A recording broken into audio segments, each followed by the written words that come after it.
Buenos días a todas y a todos. Les damos la más cordial bienvenida desde el programa de Diálogos Fe Cultura del Centro de Formación Humanista de esta universidad. Y pues agradecemos el día de hoy que esté con nosotros el arquitecto Carlos Flores Montúfar. De verdad le agradecemos mucho que haya aceptado en su apretada agenda, estar en esta charla el día de hoy. Lo voy a presentar muy brevemente. Su currículum es muy extenso, lo presentaremos brevemente para darle inmediatamente la palabra. Él es arquitecto por la Universidad Iberoamericana de Santa Fe, Ciudad de México. Es un profesor muy querido y muy valorado en esta universidad. Ha sido fundador de esta universidad, del grupo fundador en 1978-79, y desde entonces él es docente en diversas áreas de la universidad, como desde el Departamento de Arte y Diseño, en las licenciaturas de Arquitectura, de Diseño. Ha sido profesor del área de reflexión universitaria también durante muchos años, y pues es un honor para nosotros que esté el día de hoy aquí en esta conferencia de la espiritualidad cervantina en el Quijote. Muchas gracias, Carlos. No, gracias a ustedes. Lo que pasa es que estaba aprovechando mientras hacía una presentación la tal Lupercita y estaba corrigiendo unos exámenes. No, no es cierto. No, es que es muy extenso lo que quiero decir, y es muy extenso lo que quiero decir porque la obra cervantina, en primer lugar, es amplia, y segundo, creo que el Quijote es de una profundidad enorme, se identifica desde luego con los asuntos de la fe. Y pues bueno, todo esto que ven ustedes aquí, logré hacer un resumen, eran 80 y tantas hojitas, creo que me quedé como con 82, no es cierto. No se preocupen, pero no voy a leer más que lo suficiente, porque pues no lo van a creer ustedes, pero muchos sí, de que soy muy malo para escribir, muy malo para escribir. Procuro decir, y para acabarla de mal, digo mal, entonces soy maldicente, ¿sí? Pero con la intención de ser bendicente. Me disculparán las torpezas en las que incurra, pero lo hago de todo corazón, sobre todo porque soy enamorado de la palabra, pero sobre todo de la fe. Y cuesta mucho trabajo hablar de la fe, porque la fe es sensación, sentimiento e intimidad pura. Y creo yo que Cervantes, en este juego que le planta la vida, pues tiene andares, desandares, ataduras y desataduras. Que fuera imposible su curso y discurso, puesto que es una invención, es producto de la fantasía, de un ser fantástico que es el Manco de Lepanto, el señor Miguel de Cervantes. Miguel de Cervantes, que deambula por ires y venires, incansable viajero, torcido y maltratado en las guerras, prisionero muchas veces, y esa mancura, esa desgracia de su brazo le trae la gracia de la esperanza, de la fe y de la confianza. Y así empieza a hacer sus bosquejos en las ataduras de la cárcel, de las desventuras, de los éxitos terrenales, para convertirse en el amo de las desventuras. Se convierte en el centro de la desgracia.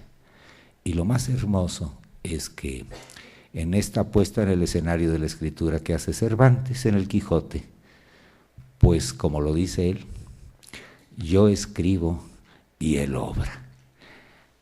Esta concepción tan maravillosa de yo escribo y él obra establece un binomio extraordinario en esta convivencia del ser humano, de lo que es el corazón y la inteligencia. ¿Y qué cosas? Su corazón enriquecido por la desgracia lo hace sublime en la palabra escrita.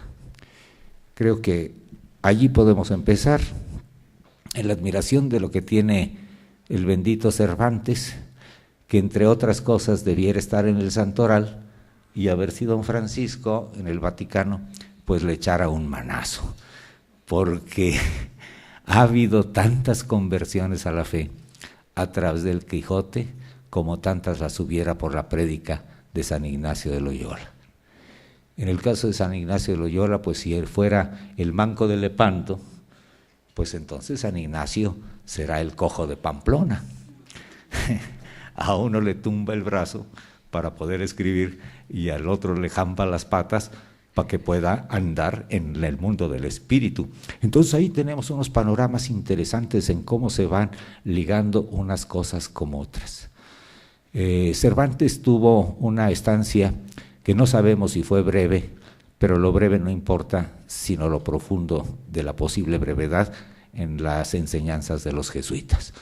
Allí quizá va juntando todo este ámbito de lo que en la historia del arte, en la historia de la filosofía, pudiéramos hablar de esta hermosa palabra que es lo sublime, aquella hermosura que surge del dolor. Quizá por eso Cervantes en el Quijote cuenta tantas gracias en la desgracia, que le hace afianzarse en la confianza y cuyo único hálito y esperanza pues es la fe. Esta fe que pertenece en las características eminentemente espirituales y que por razones obvias tendríamos que hablar de lo que es la espiritualidad y lo que es el espíritu, de lo que tanto se ha escrito y tanto se ha dicho. El espíritu. ¿Qué es el espíritu? ¿Qué es la espiritualidad? Pues habrá muchas definiciones, unas de tipo teológico, otras de tipo literario, otros de tipo psicológico, de muchas variedades, pero lo que quiere decir en esencia, en el origen de la palabra, es el hálito, el aliento. Y así entonces vemos que todo lo que existe es producto y causa y procura el aliento. Cuando algo sale de la palabra, sale por el aliento y se expresa con aliento, aquello que alienta.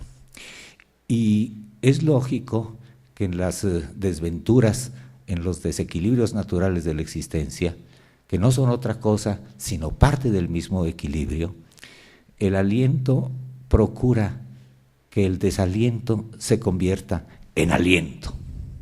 Este tipo de juegos que parecieran un juego malabarístico de las palabras, discúlpenme, son reales.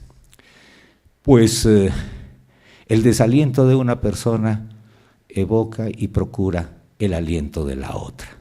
Y así se van haciendo estos binomios en donde el centro de la obra espiritual de Cervantes está basada justamente en esto que se celebra este año por disposición del Papa Francisco, y no porque sea él el que lo haya dispuesto, sino porque urge la conciencia y la resonancia de esta maravillosa y compleja palabra que es la misericordia. Lo que sucede en el Quijote es plenamente la misericordia.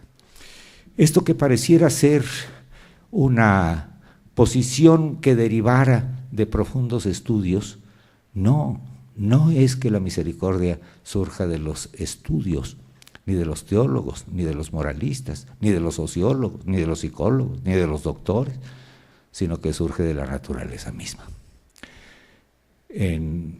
Están aquí algunos de mis alumnos a los que quiero mucho y de alguna manera platicábamos de cómo se finca la misericordia como aliento desde el principio, y es el parimiento de la humanidad, el parimiento del ser humano, que se cobija de inmediato cuando es cobijado en el vientre materno, de pronto está en un ambiente al parecer extraño, y en ese parecer extraño no queda más que el abrazo maternal, el acercamiento y el aliento del nene, del bebé, que quiere ser alimentado.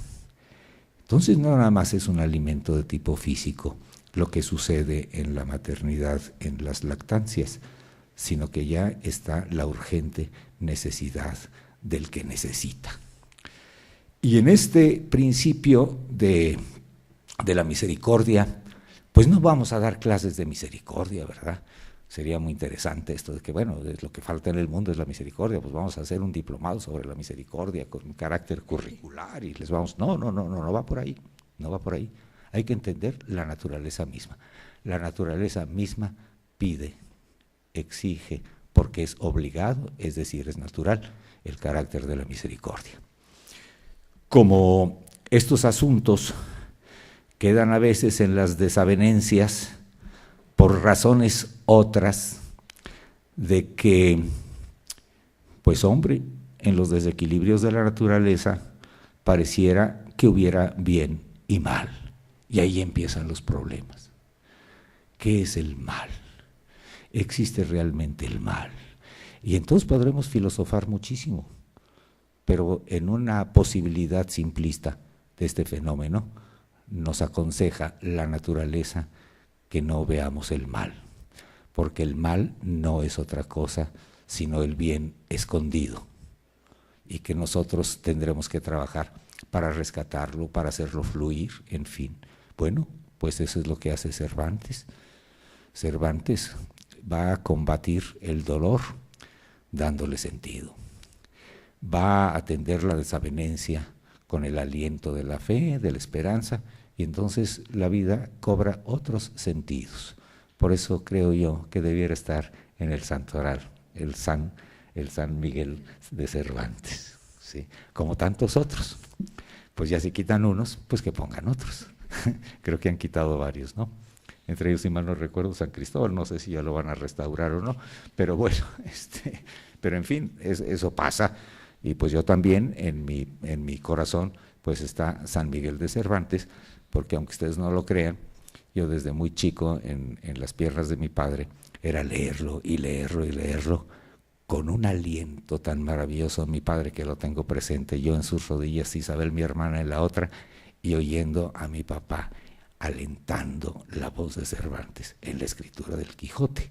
Entonces eso me ha hecho de alguna manera en mi torcida vida, porque los que me conozcan saben que tengo muchas torceduras y unos me las han perdonado y otros pues simplemente me las han comprendido.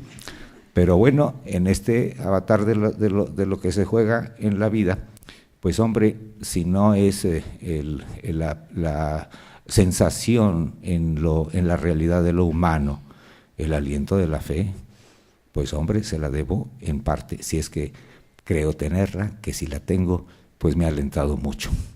En estos juegos pues de la espiritualidad, como el hálito, el aliento, ¿verdad? Que nosotros también en términos otros lo tenemos como la inspiración, es decir, aspirar el aliento de la existencia. Y el aliento de la existencia lo tenemos en el aire mismo, pero el aire toma más sentido cuando se convierte en la palabra que orienta y que consuela, que anima, que fortalece, que da vigor. Y Cervantes, en esta extraordinaria concepción de la espiritualidad como aliento, pues lo dice muy claro, y lo menciona, si mal no recuerdo, Menéndez Pelayo, en la que dice el ánima de Cervantes cobra sentido cuando se habla y se escribe.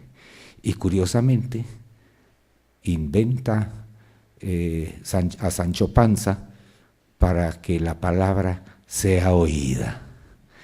Y ahí hay otro binomio más, el binomio de Sancho y Quijote. Alguien que lo escuche,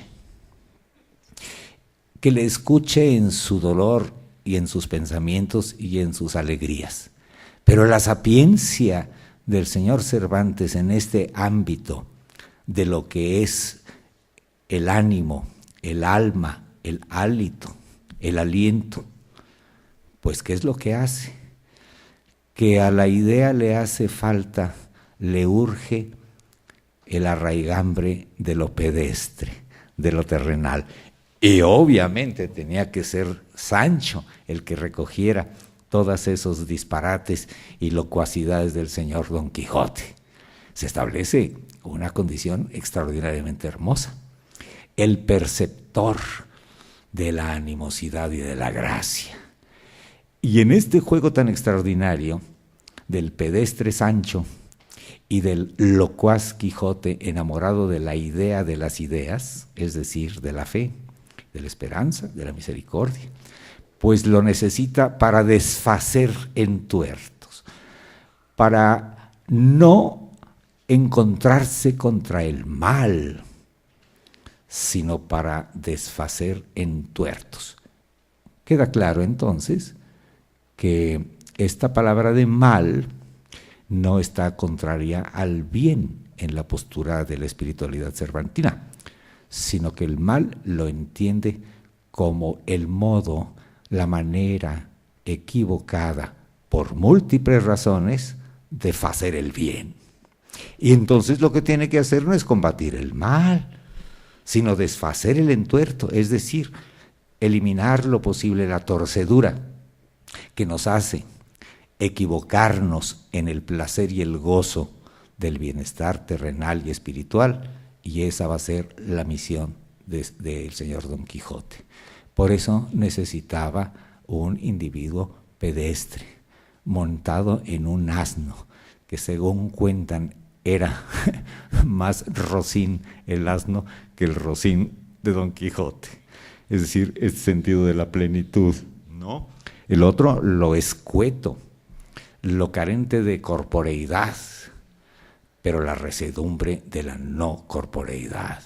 Entonces, por eso, en la escritura, en la lectura del Quijote, pues va a ser una cuna maravillosa para que esto llegue al bienestar del ser humano. ¿Saben qué? El humor, qué cosa tan maravillosa, el buen humor. Hace rato allá en clase estábamos hablando del barrio de ¿cómo se llama lo de las curtidurías, hombre? El barrio arriba, que tenía ciertas pestilencias, y todo el mundo decía, aquí huele horrible, horrible. Y los dueños del lugar decían, no huele mal, huele a dinero, ¿sí? Entonces hay estas cuestiones. El asunto está en que ellos lo dicen como una defensa, o lo dirían como una defensa, pues de lo maloliente de su barrio. Pero lo que pasa es que ese olor de dinero pestilente también es un humor. Y en la naturaleza, los malos humores, es decir, aquellos humores torcidos, los que nos permiten orientarnos si huele bien o huele mal. Si huele bien es porque nos alimenta, si huele mal no es porque sea maldito el mal olor, sino simple y sencillamente no estaría en el lugar adecuado. En este sentido, el señor Cervantes hace el juego maravilloso de los escenarios. En los escenarios cervantinos, y en particular el Quijote, nos lleva a distintos lugares. Lugares donde hay riqueza, lugares donde hay pobreza, lugares donde sobresale la soberbia, la vanidad y los menesterosos que requieren de su atención, su vista y su heroísmo.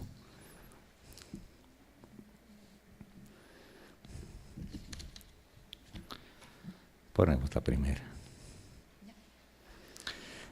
Dice aquí, para mí solo nació Don Quijote y yo para él. Él supo obrar y yo escribir. Palabras de Cervantes. Cargado de experiencias dolorosas, mantiene su visión serena y benévola de las realidades hostiles, las acepta como son, sin protesta, las comenta con filosófica jocosidad, el buen humor. Yo creo que en este juego de los humores, que si nos vamos a reiterarnos qué quiere decir humor, Bueno, pues aquí hay biólogos, ¿cómo se llaman estas carreras nuevas? Bionano de esto, que son muy complicados y que son maravillosos, ¿verdad? Pues sabrán esto de lo que es el humor, son estos jugos, estos líquidos que despiden los cuerpos y que a veces pues no resultan muy agradables, pero que nos hacen preventivos para alguna enfermedad. Qué bien es el mal. Qué bueno que huele mal, pues para buscarle otro escenario. Eso lo hace Quijote maravillosamente en el proceso literario, la creación de los escenarios. ¿Inventa molinos o inventa gigantes? Pues inventa las dos cosas, porque Cervantes escribió las dos cosas. Necesitaba de los molinos y necesitaba de que los molinos se transformaran en gigantes. Algo nos está diciendo, algo nos está diciendo. Inventa las ovejas porque él escribe a la mansedumbre de las ovejas. Dije bien, la mansedumbre de las ovejas. Estas ovejas que ni modo que sean para ir a adornar los campos, son para darles un yeguecín o un yeguezón para podérselas comer y poder fabricar otras cosas. ¿Sí? Si ponemos atención a lo que está diciendo, que estos molinos de viento, que son molinos, que son gigantes, que son, y ahí se pone una discusión terrible y entonces se queda pasmado Sancho, el otro pesca su lanza en ristre y va y ataca a los molinos. Hay mucho que pensar. ¿Cuántos molinos que son gigantes y que nos empiezan a fastidiar y que caen en el juego no del diablo, porque el diablo no existe, pero el demonio sí? ¿Verdad?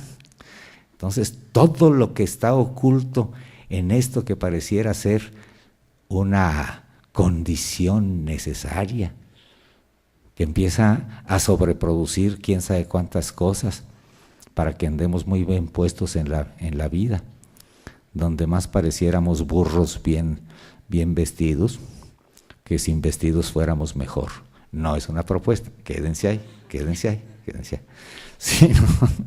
Sino ¿qué es lo que sucede? ¿Qué es lo que está diciéndonos ahí?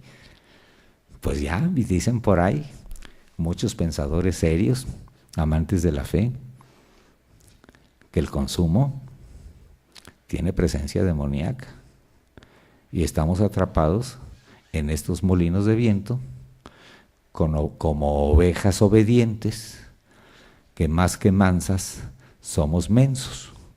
Entonces empieza a abrir otros panoramas. Es rescatador del miserable, le atiende. Y pues no en vano ha leído los libros de caballería, y en los libros de caballería va a haber tantas cosas tan ricas como tantas desavenencias que quita la dulzura y la honestidad hidalga de un caballero. Entonces tiene que inventar otras cosas. ¿Y qué es inventar? Ya hablamos de espíritu como hálito, ahora viene la invención. Pues la invención no es otra cosa que darle un discurso bello, enriquecedor al aliento.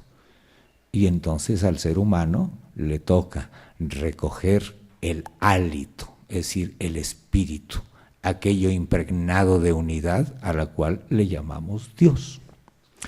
Cuando se recoge este hálito divino, es decir, el aliento de Dios, aquello que en arameo se llama ruaj, que es justamente el aliento con que Dios, según el Génesis, da vida a lo terrestre, da vida a lo terrestre. ¿Cómo será ese momento?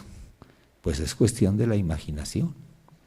Y la imaginación, para que tenga un sentido puesto en el escenario de la realidad, pues requiere del invento. El invento es, pues, recoger el hálito divino que pase en el hermoso laboratorio de la fantasía, del ensueño y de la imaginación, para que pronto se convierta en una línea que hace discurso en unos renglones, a veces torcidos y a veces derechos, para que eso que se mira me inspire. Es decir, recoja yo el aliento de la letra. ¡Qué maravilla! Podemos hablar, y no nada más simbólicamente, que cuando leemos lo que estamos recogiendo con la vista, nos hace suspirar e inspirar. Porque a cada paso de cada palabra que estimula el corazón del ser humano, le incita a la fantasía, a lo deseado, al camino hermoso de la utopía. Palabra que suena casi maldita a la tecnocracia, a la practicidad feroz que nos envuelve. Entonces, cuando leemos el Quijote en esta cama tan bella del humor, del sentido de la gracia, donde nos lleva desde la risa, la sonrisa, y estallamos en carcajadas, pues qué mejor manera de llevarnos el hálito del Espíritu Divino a todos los alientos que corresponden a la respiración natural del humano. Entre ellos está la ansiedad que nos hace ritmos sincopados en la respiración cuando sollozamos. El sollozo es esta cosa que tiene un síncope en el recogimiento del aire, y que el aliento de la palabra escrita o hablada del amigo, del amante, vuelve al reposo de una respiración pausada. Y después de esa respiración pausada, como si nos llegara un golpe de paz y de bondad, nos hace sonreír las desventuras de la vida. Ahora amanecimos muy curiosos. Sí. Me encontré hace rato a una chica que le digo la Lupercia, pero no es de las Lupercias.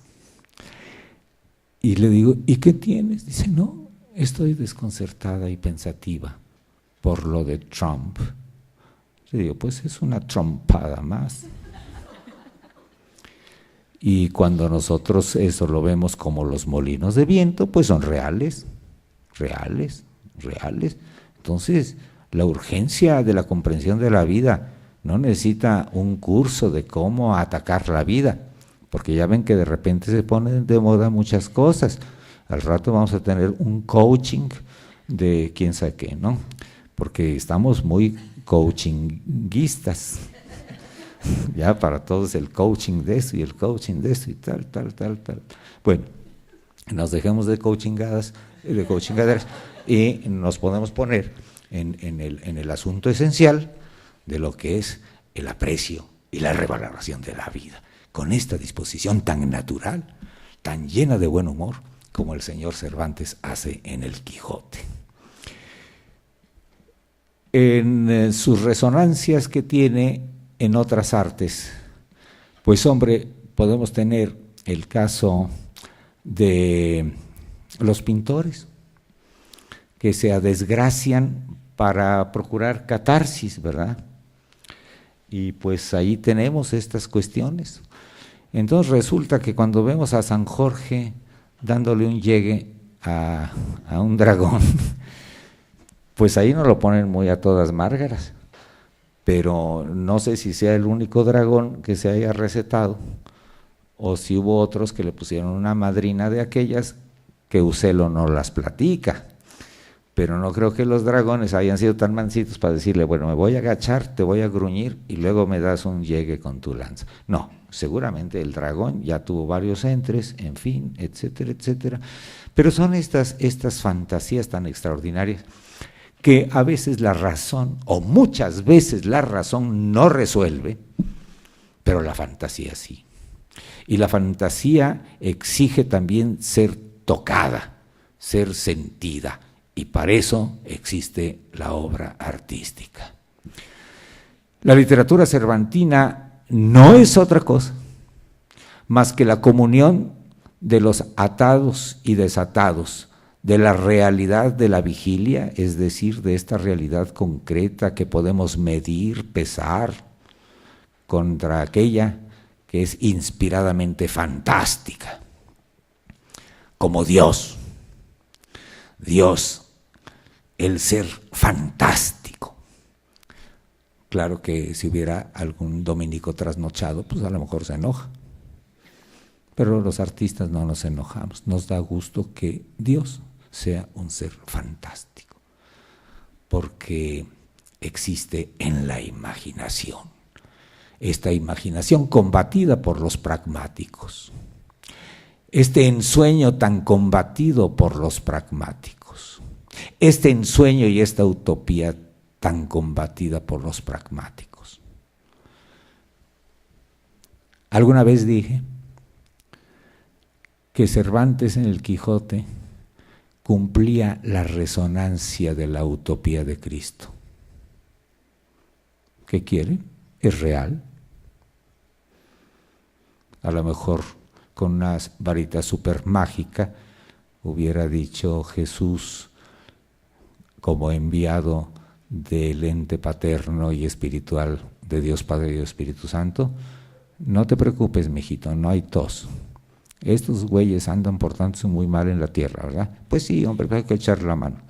Pues vete tú ahí abajo para ver qué se puede hacer. ¿Y cuál va a ser mi pronóstico? Pues te vamos a dar una crucificada de aquella que no te vas a ver, ¿no?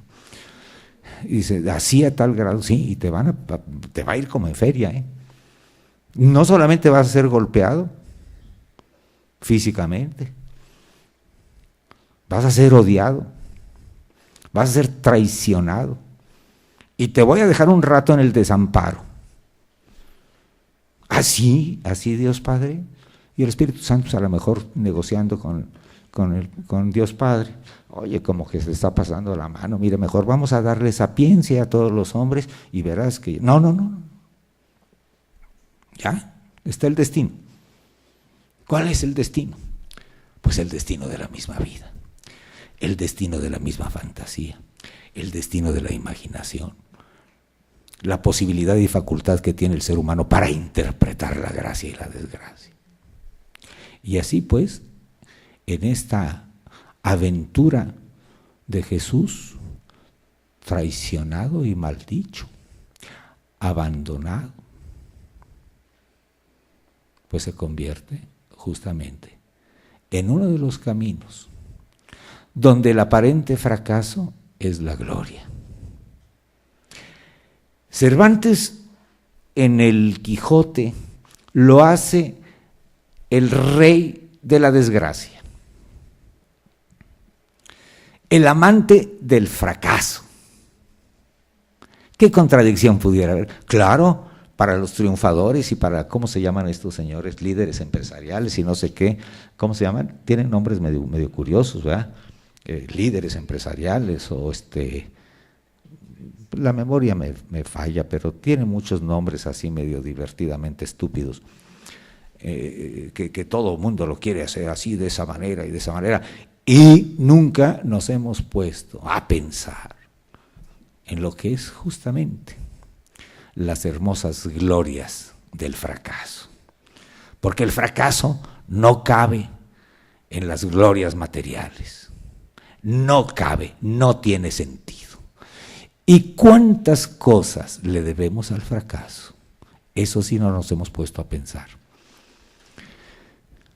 Jesús en esta tierra como tal no va a entrar nunca como líder empresarial, se los juro. Ahí, yo quiero saber ahí en algún libro de técnicas comerciales internacionales o lo que sea.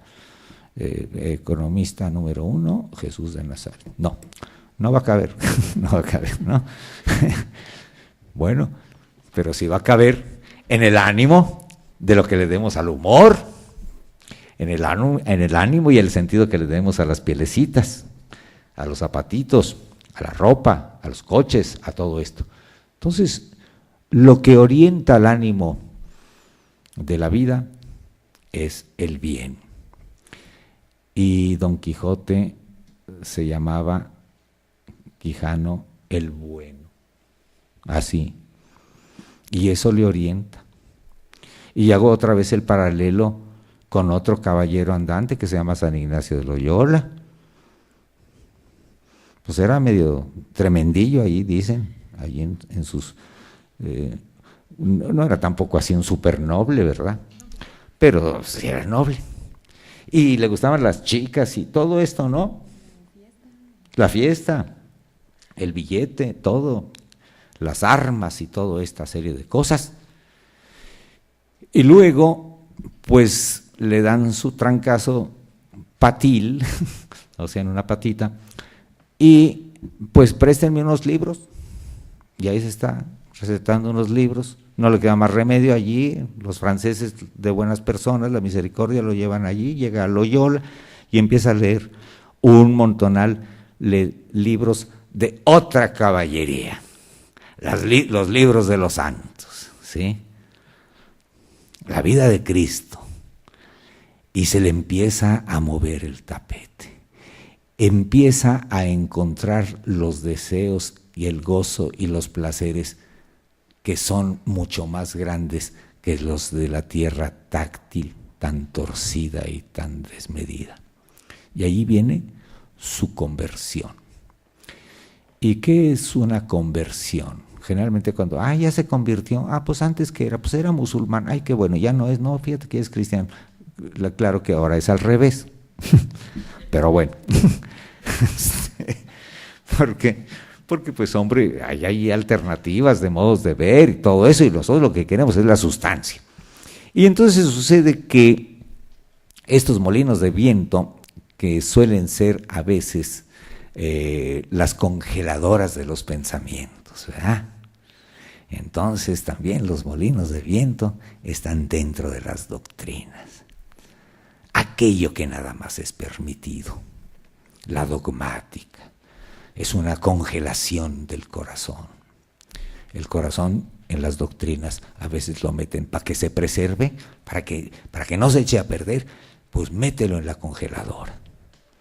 Que espero no sea el caso de aquí, ¿verdad? Porque a este auditorio le dicen la congeladora. Espero que no sea. Entonces, imagínense, para que dure hay que congelar el corazón. Y pues hombre, decimos, fíjate, ya descubrí, esto es el bien. Pues mételo allí en el refri, muy bien, para que no se eche a perder. Pues sí, nada más que nadie lo va a disfrutar. El bien es vivo y se comparte. Y, ojo, el bien puro no puede echarse a perder, porque el bien puro es la existencia misma. Y así lo va a trabajar Cervantes en el Quijote, donde lo hace el caballero de la misericordia, el caballero de la fe, el caballero de la bondad.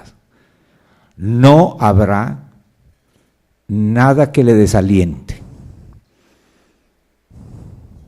No habrá nada que le desaliente.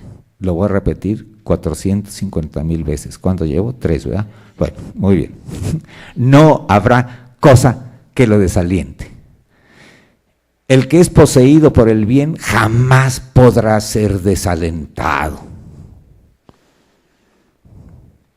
Y el bien lo hemos guardado en un refrigerador. Ese bien que se guarda en el refrigerador va a tener una gran cantidad de códigos. El matrimonio será nada más entre heterosexuales. ¿Les suena algo conocido? ¿Sí? Ahí está, un congelador. No hay posibilidad de que el corazón, en el ejercicio de su bondad práctica, directa, tenga otras maneras de estimular el placer, el gozo de la fe en el ser humano. Estoy hablando de Don Quijote y de Cervantes porque todo lo que diga en estas pláticas, a manera de repensar, como se dice ahora, de repensar el bien, que tiene una fuente inagotable de modos de ser, y que no me digan cómo debe ser el bien, porque el corazón de cada ser humano lo tiene muy claro en su interior. Y lo que tiene que desfacer de entuertos como molino propio, que nosotros somos esos gigantes, esos molinos, ¿sí? Las palabras cervantinas tendrán que combatirme para que yo deshaga el entuerto mismo que yo poseo. ¿Sí me explico? Eso es lo que me está diciendo. Por eso digo que el libro del Quijote, en el pensamiento de Cervantes, es una pastoral rica y continua. No es nada más una historia, es además un sugerente de cambios en la bondad del corazón humano. Y que la bondad es la que realmente desface los entuertos. Este sentido de la visión en la fe, de la cual algunos o muchos, o por lo menos su servidor, es portador de la fe cristiana, pues es simple y sencillamente eliminar los linajes de oropel de los cristianos acomodados.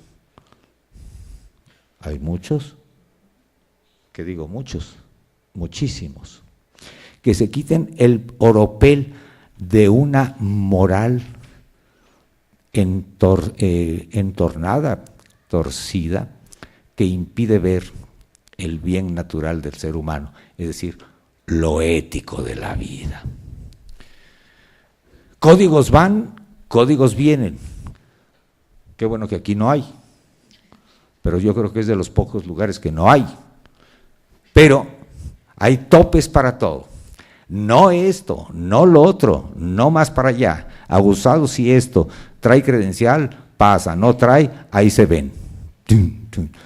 ¿Cómo es posible que el ser humano, en su aturdida vida, en su entorpecido amor de la bondad, exija topes para avanzar? No lo entiendo. Y me enojo, pero también me río. Llenamos de inhibiciones todas las cosas, todo. Es que aquí ya no se puede esto porque el código de quién sabe qué y el recontracódigo de no sé cuánto. Yo estuve en el consejo, ¿cómo se llama ese? Consejo, en el CONAC, Consejo Académico. Ya se llama CONAC, y el otro se llama Cuincac, y el otro Tacapic, y el otro Fuxixclanc, y el otro Pacatluc, y Trucutuc, de tal manera que tengo un diantral de códigos que necesito otro libro para saber de qué se trata cada Cunquinclanc.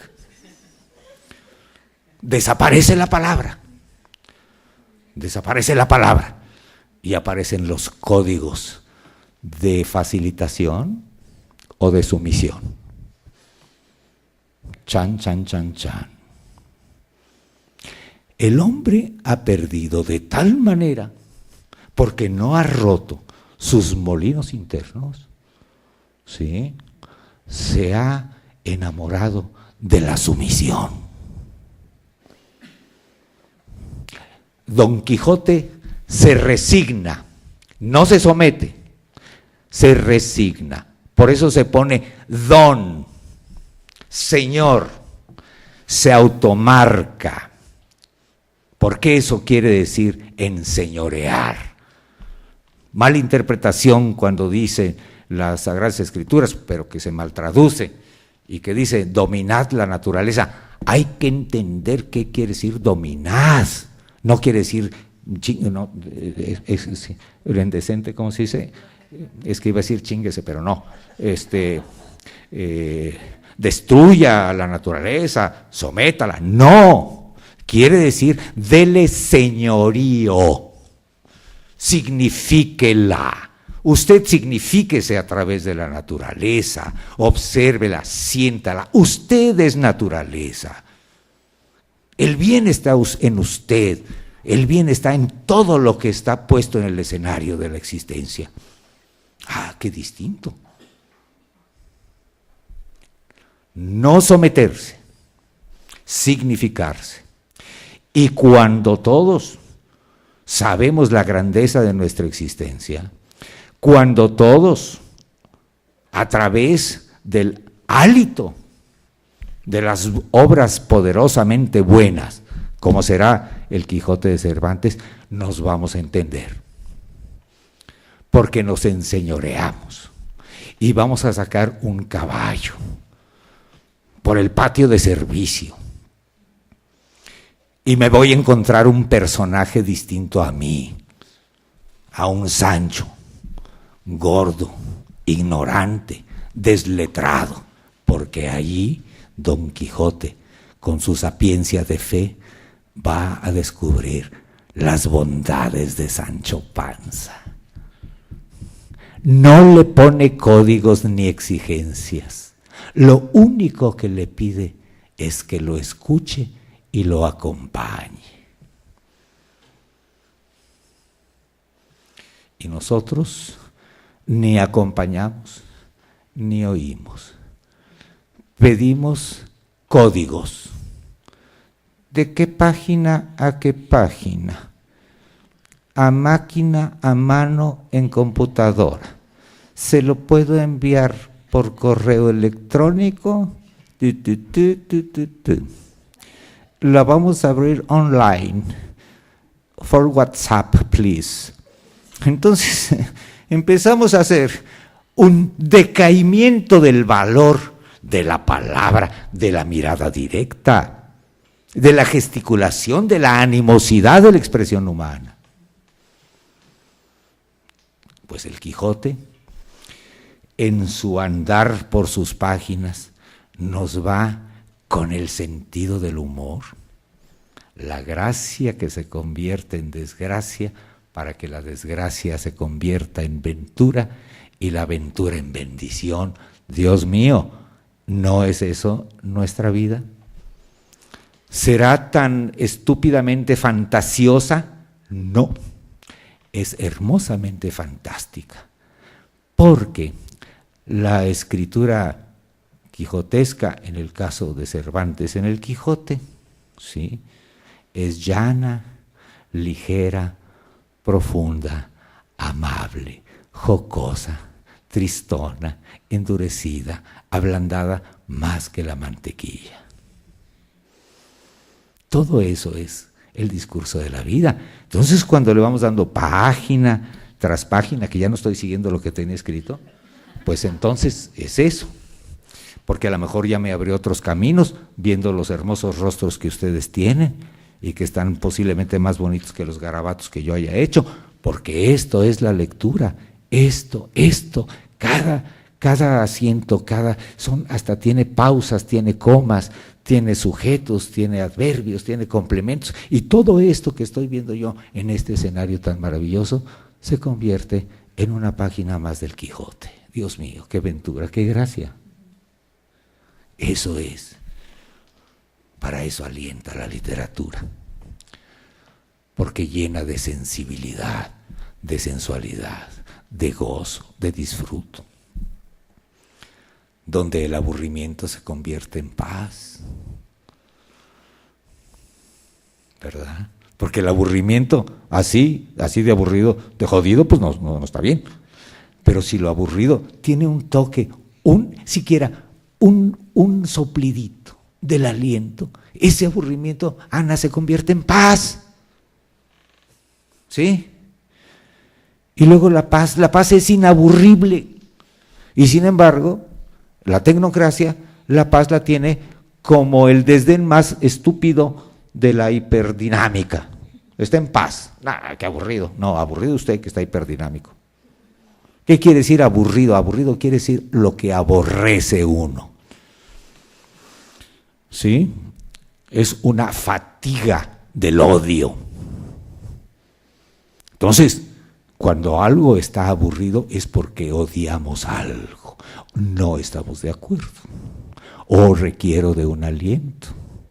Y el aliento también es palma de la mano, ¿verdad? Y también es mirada,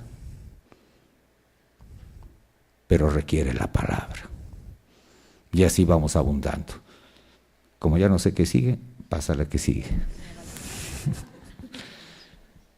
Ahí está ustedes. Pues la conocerán, ya casi la compro, ya cada que tengo que decir mentiras en una conferencia, traigan a la señora virgen esta porque ya me acompaña, no sé si me la puedan vender.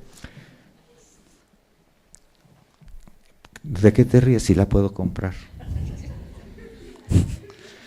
Bueno, pues ahí tienen ustedes, fíjense. Qué maravilla, y esto en alguna ocasión también la puse en una plática que di sobre Christian Jan.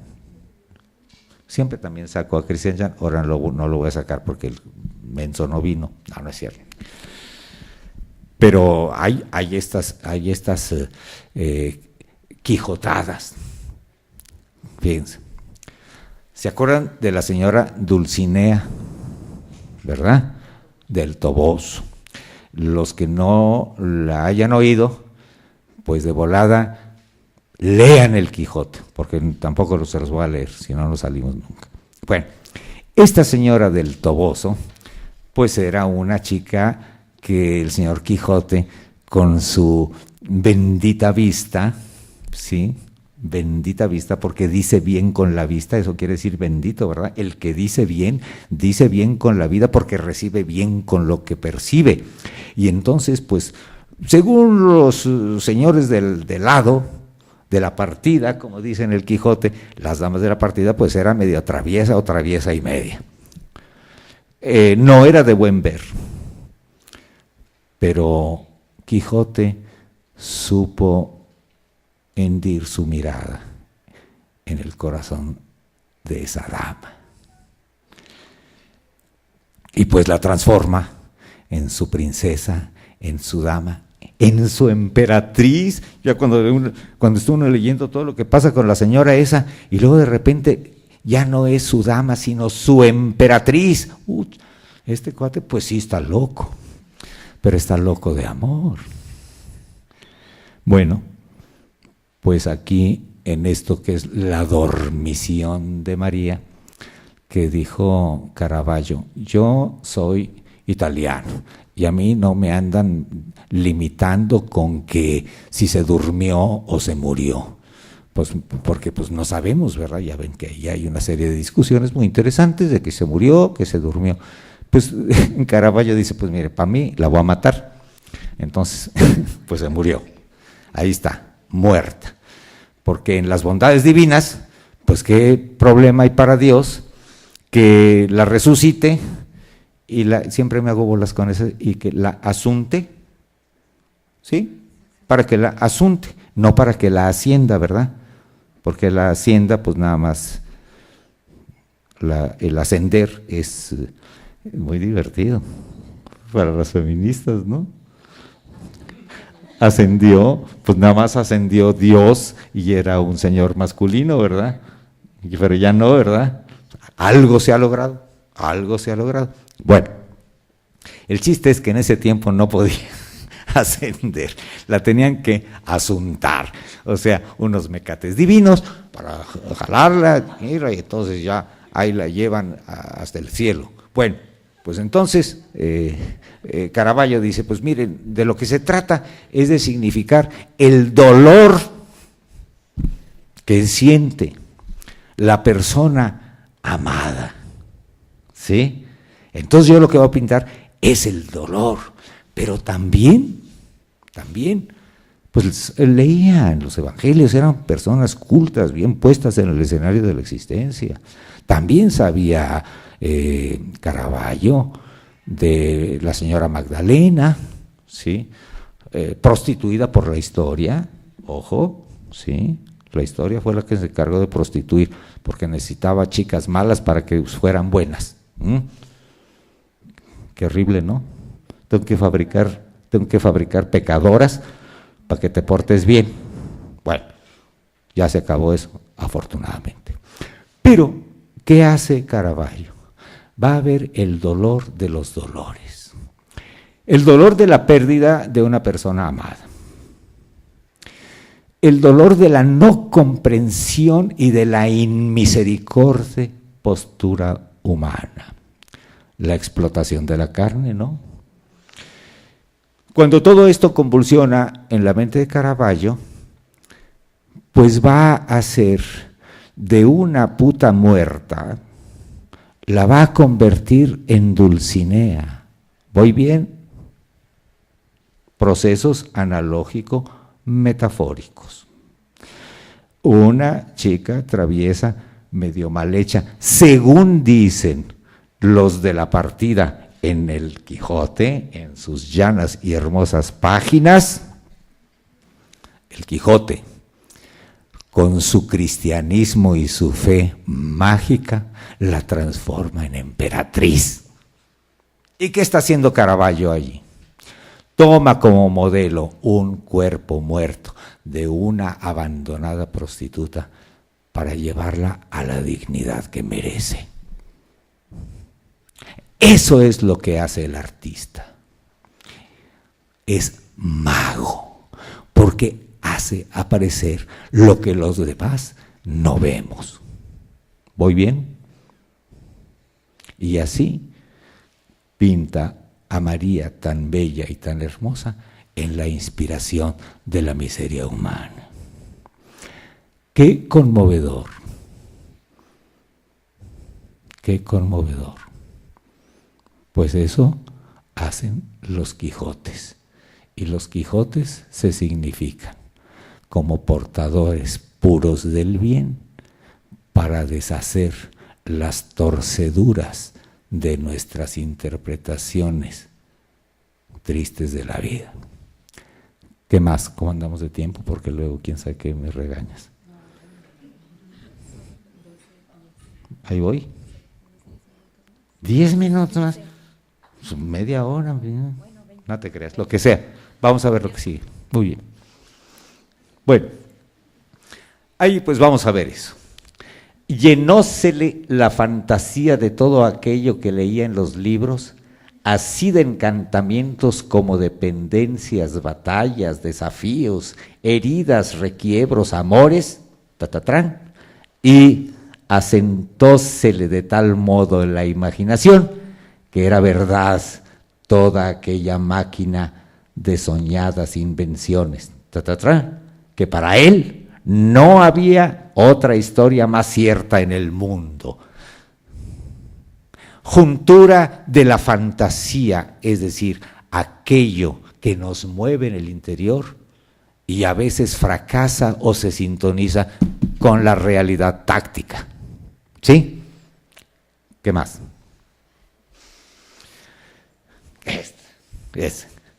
La libertad, Sancho, para aquellos de los letreritos. Sí, es que tenemos cada vez fabricamos más letreritos, ¿no? Y además letreritos amenazantes. Y serán consignados aquellos que, quién sabe qué. Ahí están, rondando por toda la Ibero, léanlas. Bueno,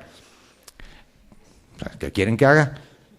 Ni modo, en lugar de una fraternal convencimiento por la salud, por todo el crecimiento integral del ser humano. Si no eres así, güey, échame tu credencial. Adiós. Muy bien. Fíjense, la libertad, Sancho, es uno de los más preciosos dones que a los hombres dieron los cielos. Con ella no pueden igualarse los tesoros que encierra la tierra ni el mar encubre.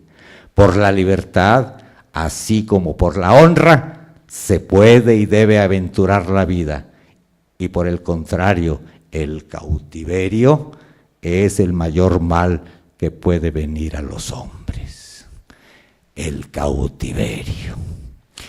Claro que nosotros en nuestras trampas mentales, luego pensamos que el cautiverio es la cárcel. Mira qué monos.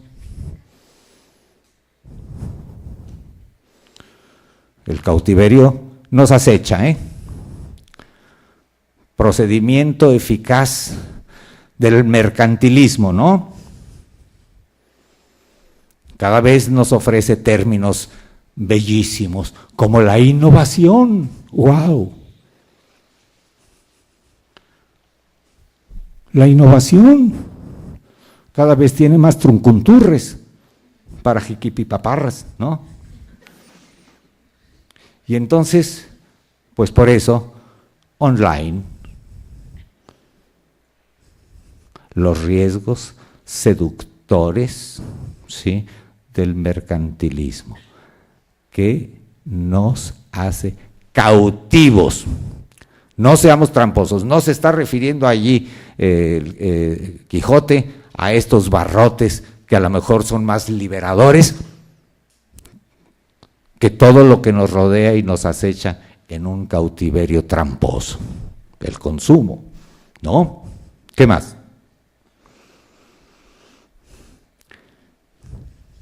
Siempre deja la aventura una puerta abierta en las desdichas para dar remedio a ellos. Siempre deja la aventura una puerta abierta en las desdichas para dar remedio a ellas. ¡Qué fortaleza de la esperanza, Dios mío! Ahí está puesta la esperanza. Esta que por el cautiverio se nos olvida. La espera. Seres de esperanza. La fe mueve montañas, dicen los que saben, dicen los que lo sienten, dicen los que tienen fe. Y a veces nuestras montañas se disfrazan de casas bonitas. Voy a ahorrar porque tengo que mover esa montaña. O la otra, hay que prender veladoras para que se alivie. Y resulta que se muere. ¿Será esa la montaña que quería mover? ¿O cuál es la montaña que se quiere mover? ¿No será el dolor? ¿Cómo le hago para mover esa montaña del dolor que me deja el ser muerto que yo amé? Esa es la montaña. ¿Cómo voy a mover el dolor? ¿Cómo? Siempre deja la aventura una puerta abierta en las desdichas para dar remedio a ellas. ¿En dónde voy a beber? Para mover la montaña del dolor. Entonces, estamos viendo que el señor Quijote, en la imaginación de Cervantes, está hablando en un plan eminentemente espiritual. ¿Qué más? Ahí está. Habla el caballero de la blanca luna. Los que recuerden ese pasaje, pues bien. Los que no, Tracatlán, échense la lectura, porque es bellísima. Ahí está. Vencidos sois, caballero, y aún muertos si no confesáis las condiciones de nuestro desafío. Porque estaban compitiendo de que la chava del caballero de la blanca luna era más chida que Dulcinea. Y dijo, ni más, compadre. Pues nos vamos a dar, pues llégale, compadre. ¿Sí? Y entonces hacer una transacción, ¿sí? Una defensa de los ideales. No es de una chica del campestre o del cuecillo, no. Es de una idea. Qué hermoso, de una idea. De la idea de lo bello, de la idea de lo bueno, de la idea de lo verdadero, de esta cosa tan espiritual, tan insustanciable, que tenía que convertirse en la dama que rigiera a un caballero andante. Y ahí lo tienen. Don Quijote, molido y aturdido, sin alzarse la visera, como si hablara dentro de una tumba, con voz debilitada y enfermo dijo, Dulcinea del Toboso es la más hermosa mujer del mundo, y yo el más desdichado caballero de la tierra, y no es bien que mi flaqueza defraude esta verdad. Aprieta, caballero, la lanza y quítame la vida, pues me has quitado la honra.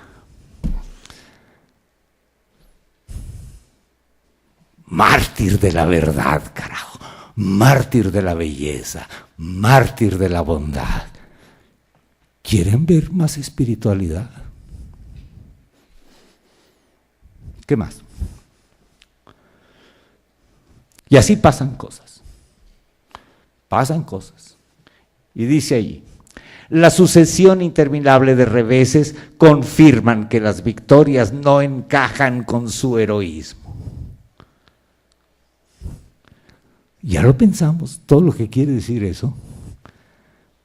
La sucesión interminable de reveses confirman que las victorias no encajan con su heroísmo, con esta idea de heroísmo.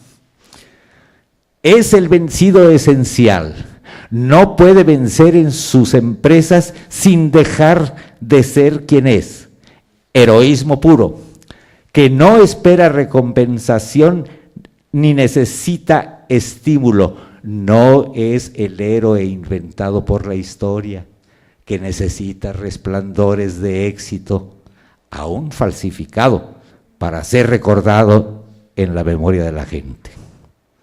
No necesita el éxito, necesita solo su convicción. Don Quijote, por el contrario, debe su gloria a los fracasos. Es el espíritu en su continua lucha con la materia, que reacciona y cobra mayor aliento después de cada derrota, como si se nutriese precisamente del desengaño. Infatigable, infatigable. ¿Y cómo se logra lo infatigable? Pues créanme, en el agua fresca de la fe. Solo la fe puede darnos la ventura en la desventura. El espíritu tiene en él alas demasiado poderosas para vivir encadenado a la materia. Y viene más. Fue el parecer del médico que las melancolías y desabrimientos le acabaran. Ya está en el despido, ya está en el despido. ¡Ay!, respondió Sancho, fíjense qué hermosura lo que le va a decir Sancho. Que si era ancho de carnes, ahora es ancho de alma, porque ha bebido infatigable las charlas, observaciones, y ha mirado las venturas y las desventuras. Ancho y Sancho, ancho de alma. Y le dice, ay, respondió Sancho llorando, no se muera vuesa merced, señor mío, sino tome mi consejo y viva muchos años, porque la mayor locura que puede hacer un hombre en esta vida es dejarse morir sin más ni más, sin que nadie le mate, ni otras manos le acaben que las de la melancolía. Aquel se convierte ahora en la esperanza y el refuerzo de Sancho. ¿Qué más? Bueno, es la última, ¿verdad? Ahora sí, como decimos en este mundo, es la última y nos vamos. Esto es pensamiento, ni modo, me conmueve y lo tuve que poner. Cervantes despoja al cristiano de oropel o falsa humildad para llevarle a la natural fe cristiana, tan humana y tan divina a la vez. La literatura novela de Don Quijote es una conversión continua de profunda meditación humana en hechos de gracia y desgracia pintorescas, en una pastoral jamás vista y escrita, alentada por la utopía del mismo Cristo, de modo tal que yo abandono las razones para rendirme en la fe. Tan, acabé.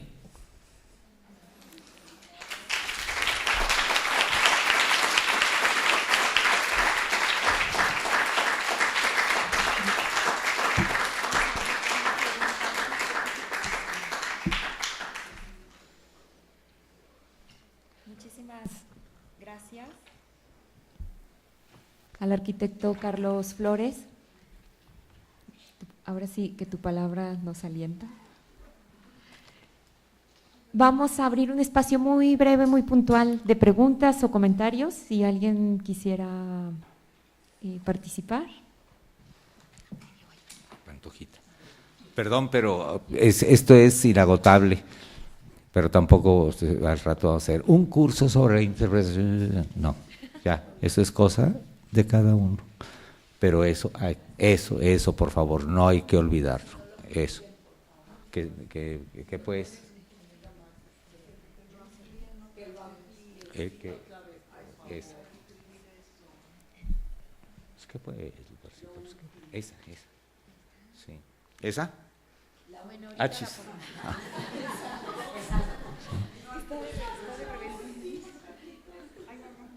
Bueno, mientras haga la pregunta.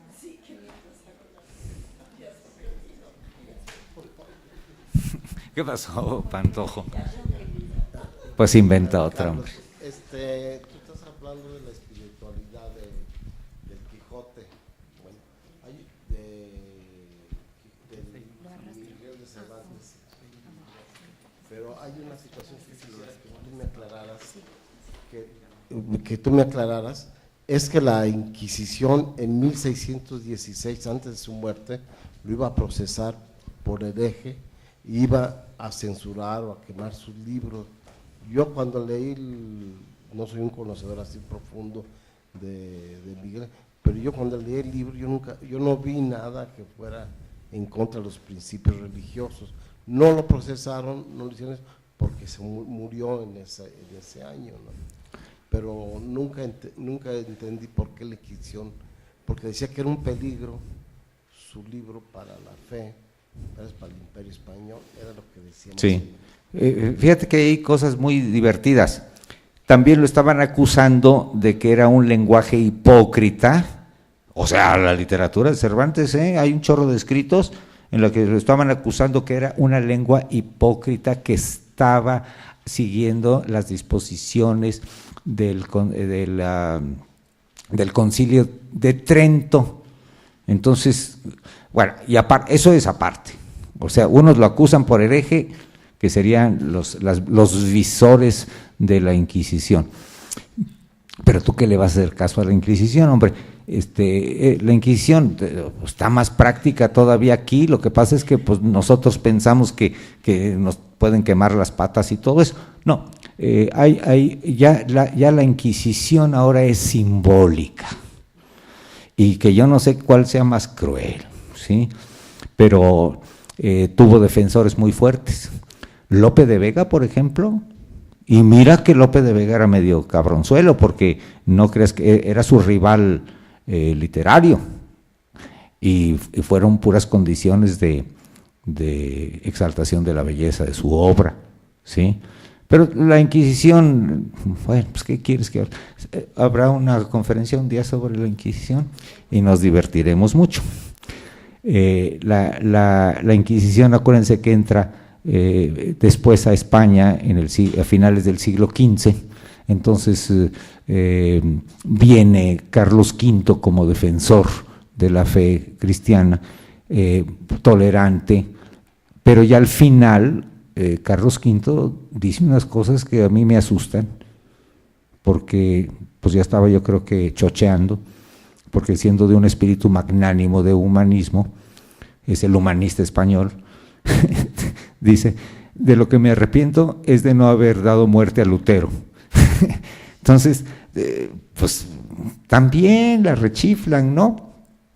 Pero su hijito Felipillo II, pues ese sí como que pescó la cuestión muy en serio, y de allí pues ya se instaló esta persecución feroz en contra de todo lo que no cupiera en las doctrinas, como dije, doctrinas del Concilio de Trento. O sea, hay que fastidiar para prevalecer, ¿sí? Pero no hay nada, o sea, es pura fe. ¿Qué más? Any more? Ahorita que está de moda el inglés, porque any more? ¿No? No, pues yo pensé que iba a decir, oye, me regalas un libro del Quijote o algo. Pero pues no. Bueno, pues si no hay más, ojalá que haya sido pues de algún beneficio personal, que era de lo que se tratara. Y sí, por favor, eso es importante. Y muy importante es que los que elaboramos aquí, los que tenemos ligas con esto, y con León, y con el mundo, que no nos dejemos apabullar por los condicionantes del sometimiento. La libertad es fusión pura del espíritu en la práctica divina en la tierra. Es el aliento de la bondad. Bueno, ya. Carlos, muchísimas gracias. Sí.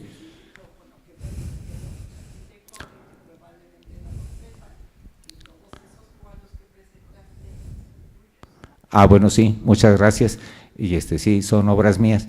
Y quiero, ya que estás tú diciendo, pues entonces lo que quieres es que te agradezca que me hayas prestado tu cuadro para tomarle una foto y poder hacer mi curso. Híjole, esta no desaprovecha para presumir.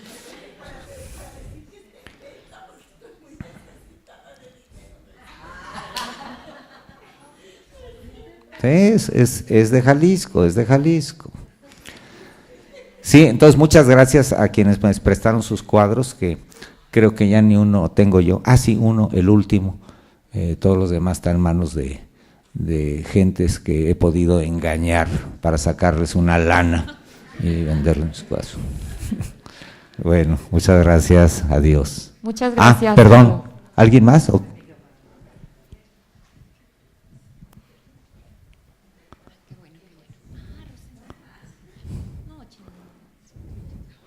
No, qué bueno que no, porque Rosendo generalmente cuando pide un micrófono pregunta nomás para insultarme.